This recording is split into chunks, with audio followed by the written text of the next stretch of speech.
Hello everyone, welcome back to my channel. अगर आप मेरे को पहली बार देख रहे हैं तो आपका स्वागत है मेरे चैनल पे। मैं यहाँ पे हॉरर स्टोरीज अपलोड करती हूँ, डरावनी डरावनी कहानियाँ। तो अगर आप इंटरेस्टेड हैं तो वीडियो को लास्ट तक देखना, और मेरी और भी वीडियोस अपलोडेड है चैनल पे, तो जाकर आप वहाँ पे विजिट कर सकते हैं। और आज की कहानी इंटरेस्टिंग है, एक दरवाजे के ऊपर जिसे खोलना नहीं चाहिए। तो आज की कहानी शुरू करते हैं बिना किसी टाइम वेस्ट के। Let's start.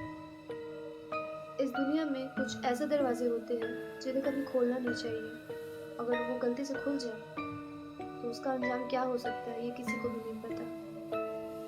तो आज की कहानी कुछ इसी तरह की है। तो कहानी को शुरू करते हैं। कहानी शुरू होती है राहुल नाम के एक लड़के से, जिसकी अभी अभी नई नई जॉब लगी थी, और उसे अपने घर और जहाँ वो काम करता था यानी कि ऑफिस, उससे ही कुछ दूर पे यानी कि बीचों बीच उसे एक कमरा चाहिए था। घंटों ढूंढने के बाद राहुल को एक पुराना घर मिलता है जो बहुत पुराना होता है। टूटी टूटी दीवारें और पुराने खिड़की दरवाजे, और उसकी जो मालकिन होती है वो बहुत ज़्यादा छोटी बूढ़ी और एकदम चेहरा अंदर धंसा हुआ। और मालकिन कहती है कि एक बात याद रखना, घर तो तुम ले रहे हो लेकिन दरवाज़ा कभी मत खोलना। तो राहुल हंसते हुए कहता है कि भूत है क्या यहाँ। तो मालकिन कुछ कहते तो नहीं है, बस एक सर ऐसे करके हिलाती है अपना और चली जाती है वहाँ से। ऐसे ही पहले दिन राहुल उस कमरे में जाता है। जाते ही उसे नींद आ जाती है, और जैसे वो सोता है तभी कमरे के बाहर से कुछ ऐसी आवाज़ आती है, कुछ फुसफुसाने की बहुत धीमी सी आवाज़। वो आ तो रही थी दरवाजे के बाहर से, धीमी आवाज़ कह सकते हैं उसको, लेकिन राहुल की नींद तुरंत खुल गई। वो आवाज़ ऐसी थी कि धीमी थी, लेकिन राहुल के कान में तेज तरीके से लगी और वो तुरंत उठ गया। उसने सोचा कि वो पूछेगी कौन है बाहर, लेकिन जो आवाज़ दरवाजे के बाहर से आ रही थी तभी वो दरवाजे के नीचे से आने लगी। और राहुल फिर सोचने लगा कि ये है क्या। लेकिन उसने आवाज़ दी एक बार। उसने सोचा कि क्यों ना मैं आवाज़ देकर देखूं, तो उसने आवाज़ दी।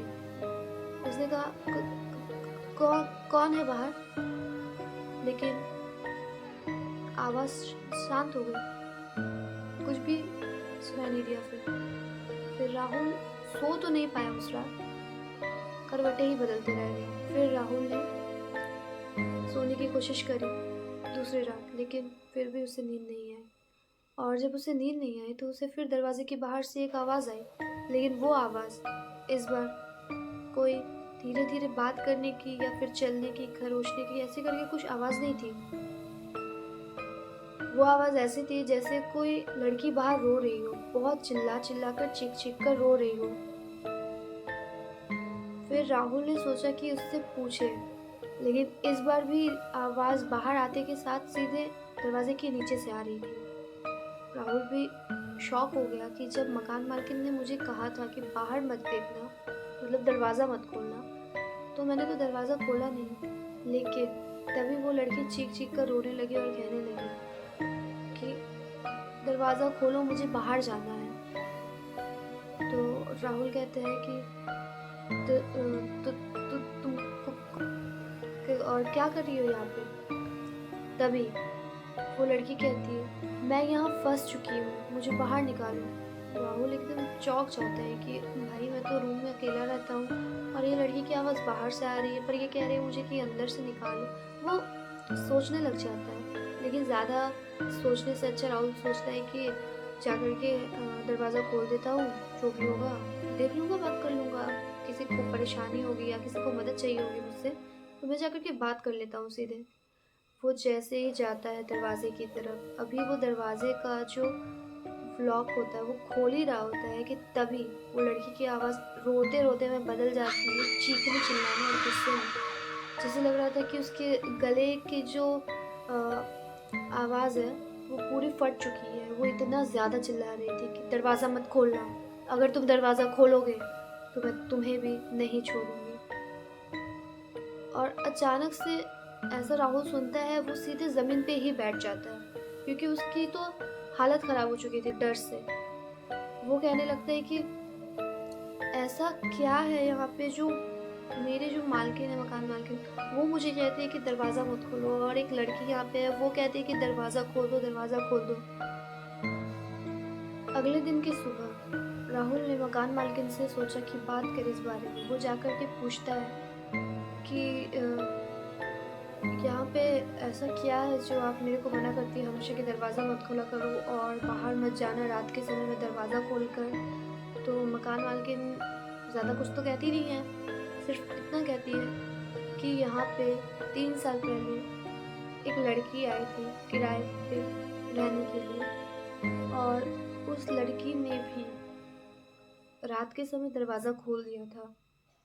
और जब उसने दरवाज़ा खोला तो वो लड़की हमेशा हमेशा के लिए गायब हो गई। कभी भी उसका पता नहीं चला कि वो कहाँ गई या क्या किया उसने अपने साथ, या कुछ हो गया उसे, कुछ भी पता नहीं चला। तो फिर राहुल ने कहा कि फिर कभी उसका मतलब कि कभी और जैसे 1 साल बाद 2 साल बाद कुछ पता चला। तो मकान मालकिन ने कहा उस लड़की की तो लाश भी नहीं है क्योंकि वो मर चुकी है। ऐसा ही सुनते राहुल पूरा डर गया। अब वो सोच रहा था कि मैं कब निकलूं यहाँ से। उसको बस निकलना था इस घर से, इस किराए के घर से। वो रुकना 1 सेकंड भी नहीं चाहता था इस जगह पे। राहुल ने पूरी तरह से सोच लिया था कि वो इस कमरे को छोड़ देगा। और आखिरी रात क्या होता है कि जैसे उसने मन बनाया इस कमरे को छोड़ने का, उसने सारी चीज़ें पैकिंग कर ली थी, अपना बैग पैक कर लिया, खुद को रेडी कर लिया कि अब उसे यहाँ रहना ही नहीं है। कुछ भी हो जाए, किसी भी कीमत पे मुझे यहाँ नहीं रहना है, राहुल ने बिल्कुल सोच लिया था। और जैसे ही सुबह के 3 बजते हैं तभी राहुल को फिर से बेड के नीचे से एक फुसफुसाने की आवाज़ सुनाई देती है, जैसे कि कोई उसे कुछ बोलना चाह रहा हो। और वो फुसफुसाने की आवाज़ धीरे धीरे तेज हो जाने लगती है, धीरे धीरे तेज हो जाने लगती है। वो सोचता है कि फिर से फुसफुसाने की आवाज़, उसे कुछ समझ नहीं आ रहा था। तभी हवा पूरी ठंडी हो जाती है, रूम का टेम्परेचर जैसे लग रहा था कि वो नॉर्थ पोल चला गया है, इतनी ठंडी हो गई थी। और जो आवाज़ धीरे धीरे से फुसफुसा रही थी वो एक बार में ही तेज़ हो जाती है। और वो आवाज़ कहती है, राहुल तुम मुझे अंदर आने दो ना, तुम मुझे अंदर आने नहीं दोगे राहुल। अब राहुल पूरा चौंक जाता है कि जो आवाज़ कल परसों कुछ दिन पहले बाहर से आ रही थी वो अचानक मेरे बेड के नीचे से कैसे आने लग गई। वो पूरा शॉक में। इतना ही सोचते वो कुछ कर पाता इससे पहले बेड के नीचे से कुछ रेंगने की आवाज़ आती है, जैसे लगता है कि कोई रेंग कर बाहर आ रहा है, बाहर आ रहा हो। और वो और डर जाता है जब उसे अंधेरे में कुछ अजीब सा क्रीचर दिखता है। राहुल पूरा जम चुका था डर से। वो सोचता है कि अब वो जाकर के दरवाज़ा खोल दे। और जैसे ही वो दरवाजे के पास दौड़ता है तभी पीछे से एक आवाज़ आती है, तुम अकेले जा रहे हो राहुल, मैं तुम्हारे लिए अंदर तक आई, तुम मुझे छोड़कर जा रहे हो। ये सुन के राहुल जोर जोर से चीखने लगता है कि उसे कोई बचा ले, लेकिन कोई वहाँ नहीं होता उसे बचाने के लिए।